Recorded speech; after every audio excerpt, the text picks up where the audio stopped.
Teresa, and I will be your instructor for this edition of Computational Therapies. You can see my email here in case you need to contact me for any administrative reasons. In the following weeks, we'll try to understand the main principles of a robotic surgical system. The example that we use is taken from a real surgery from epilepsy, where you have a robotic system, in this case the one called ROSA, that helps the surgeon plan and insert those electrodes inside the skull. Those electrodes are part of a technique called SEEG that we'll see in the next slides that helps the neurosurgeon understand where the epilepsy originates into the brain, and so to help the patient. Let's see briefly how the technique works. First, during an epilepsy attack, there is an abnormal activity in the motor cortex that is responsible for causing the seizure. However, in some patients, even with all the medications, there is no possibility to stop the seizures, which are continually and recurring. And so for this reason, the clinicians want to find the place in the brain where this activity starts.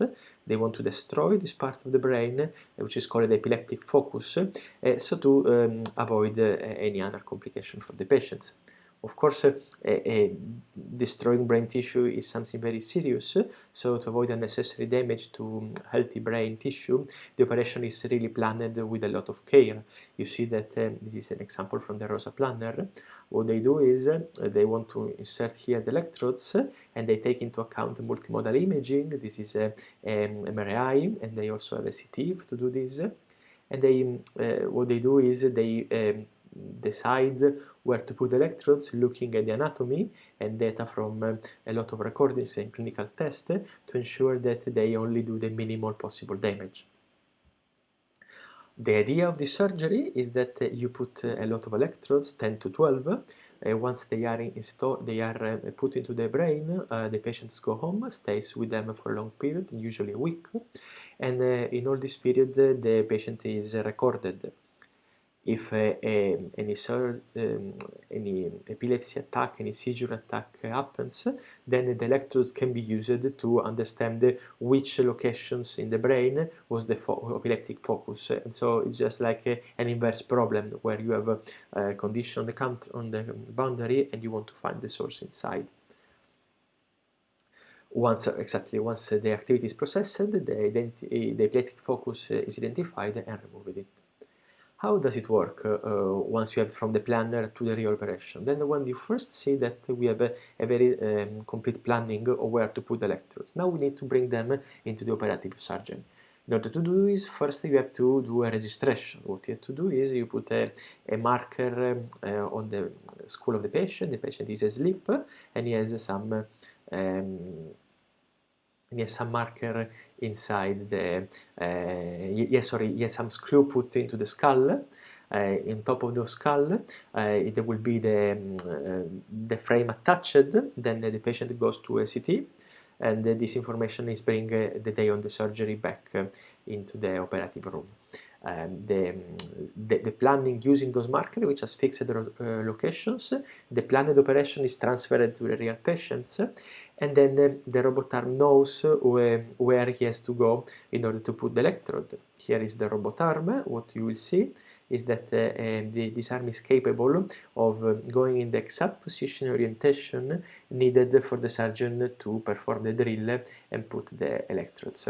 The robot could actually do also the drilling, but for safety reason and also insurance reason, the final responsibility must be of the surgeon. So the robot will only give him the help into doing the insertion, but the real insertion must be done by the surgeon. The output of this surgery is, as you see, like this, where you have all those electrodes implanted, one side and the other part of the brain, and then the patient will go home and come back after a week for the removal of those electrodes.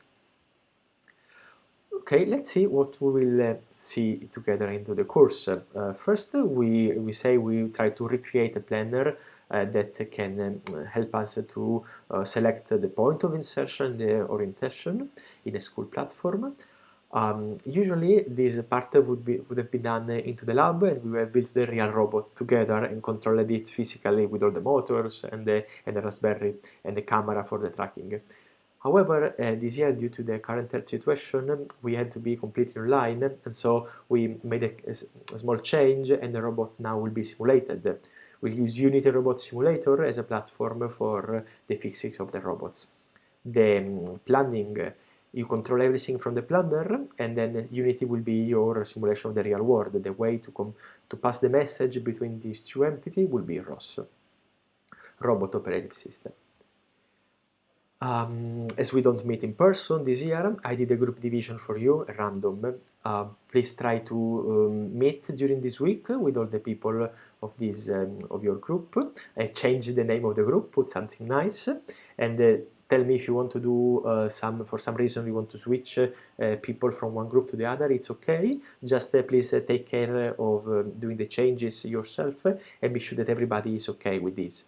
Please remember that you need to have a laptop each in order to follow the lab, because you will need to work together on different parts of the simulations.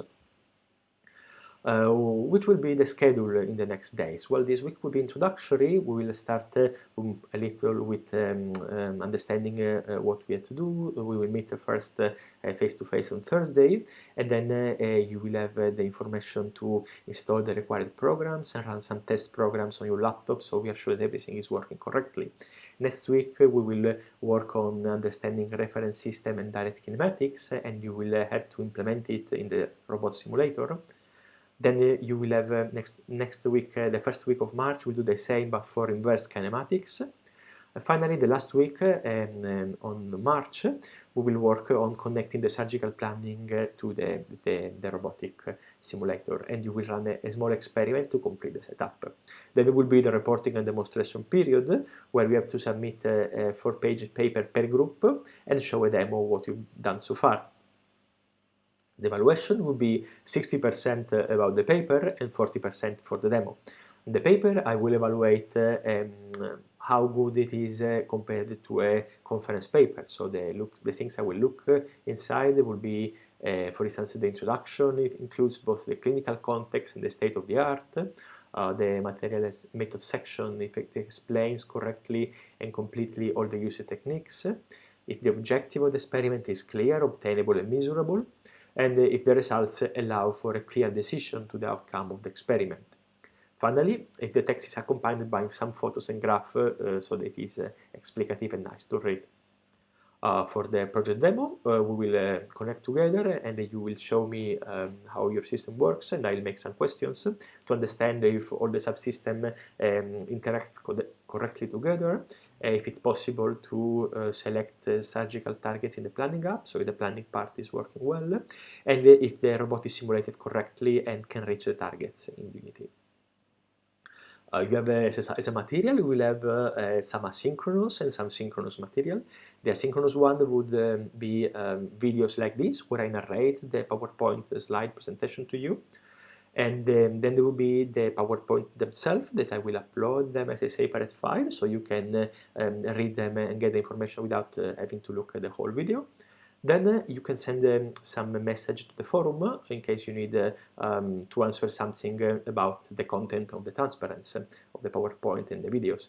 Please, if you have to ask something on the content of the course, do it in the forum so everybody can benefit from it, because if you send an email only to me, then I have to repeat the same information probably for all the groups. So send it to the forum and everybody will be thankful to you. Then we also have some synchronous appointment. Tentatively they are scheduled on Thursdays from 12 to 1 or to 3 to 4. You can tell me in the email which one of these slots you prefer, and I will schedule accordingly. Or we can meet any other day if you want, but this is the best time for me. For this week, then please read the paper I uploaded on the SEEG technique, because they will help you understand better how this works and how to simulate it better. Then please take some time to talk with people from your group, remotely, in person, as you wish. Make any change if necessary, and send me a confirmation email with your new group name and final list of members in case you made any change. Please remember that everyone in the group needs to have access to a computer. Also choose your preference for the weekly question and answer session. That could be, as we said, on Thursday from 2 to 1 or from 3 to 4. and I will assign you a slot to talk face-to-face if you need it. Once I get your confirmation, I will send you an instruction to download and install the required programs. Thank you all, and have a great day. Let's keep in touch.